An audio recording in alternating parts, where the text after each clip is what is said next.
আর কয়েকদিন পরেই অনুষ্ঠিত হবে জাতীয় সংসদ নির্বাচন ও গণভোট। শেষ সময়ে সারা দেশে বইছে নির্বাচনী উৎসবের আমেজ।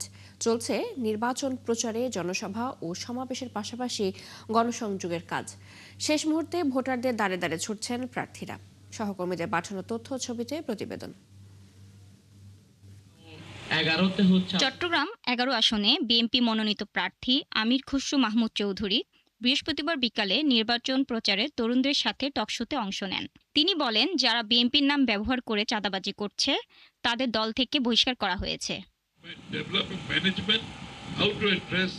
দুর্নীতিমুক্ত দেশ গড়ার লক্ষ্যে খাগড়াছড়িতে দাঁড়িপাল্লায় ভোট চাইলেন জামায়াতের কেন্দ্রীয় সহকারী জেনারেল সেক্রেটারি মাওলানা মোহাম্মদ শাহজাহান। আগামী 12 ফেব্রুয়ারিতে যদি আমাকে নির্বাচিত করেন, ইনশাআল্লাহ খাগড়াছড়িতে আমি একটি মেডিকেল কলেজ প্রতিষ্ঠা করব। সাতক্ষীরা ১ আসনে ধানের শীষের প্রচারকালে বিএনপির মনোনীত প্রার্থী হাবিবুল ইসলাম হাবিব জানান, তালা ও কলারোয়ায় হিন্দু সম্প্রদায়ের লোকদের রক্ষা করার দায়িত্ব তার। শিয়া বাটার ও ভিটামিন ই সমৃদ্ধ লিলি বিউটি সোপ, তারুণ্যময় উজ্জ্বল ত্বকের জন্য। রিমার্ক, রাষ্ট্রীয় ক্ষমতা পেলেই আল্লাহকে হাজুর রেখে বলতে যাচ্ছি, প্রায় 60 থেকে 80,000 হিন্দু ভোট, তাদের নিরাপত্তার দায়িত্ব আমার দল নেবে না। বাগেরহাটের 4টি আসনে প্রার্থী রয়েছেন 23 জন। জেলার 547টি ভোট কেন্দ্রের মধ্যে 409টি ঝুঁকিপূর্ণ বলে জানান সংশ্লিষ্টরা। জেলার সার্বিক আইনশৃঙ্খলা পরিস্থিতি স্বাভাবিক রাখতে পুলিশ সর্বোচ্চ সতর্ক অবস্থানে রয়েছেন।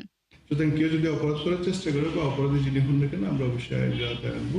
আমরা সেই জিরো টলারেন্সই কিন্তু জেলা পুলিশ এগিয়ে যাচ্ছে, আমাদের প্রতিটা সদস্য হিসেবে কাজ করে যাচ্ছে। নারায়ণগঞ্জের রূপগঞ্জে ধানের শীষ প্রতীকে ভোট চেয়ে গণসংযোগ ও পথসভা করেছেন নারায়ণগঞ্জ 1 আসনের বিএনপির প্রার্থী মোস্তাফিজুর রহমান দীপু।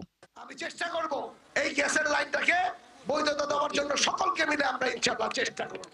মৌলভীবাজার 4 আসনের নির্বাচন প্রচারে ভোটারদের দাঁড়ে দাঁড়ে ঘুরছেন ধানের শীষের প্রার্থী মুজিবুর রহমান চৌধুরী। শেরপুর 2 আসনে নির্বাচনী প্রচারণায় মিছিল ও স্লোগানে জমে উঠেছে পুরো এলাকা।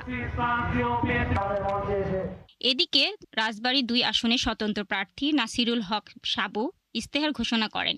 এ সময় তিনি প্রচারে বাধা দেওয়ার অভিযোগ করেছেন। আপনাদের প্রত্যক্ষ ভোটে শাকিলা সিথি, 71। উনি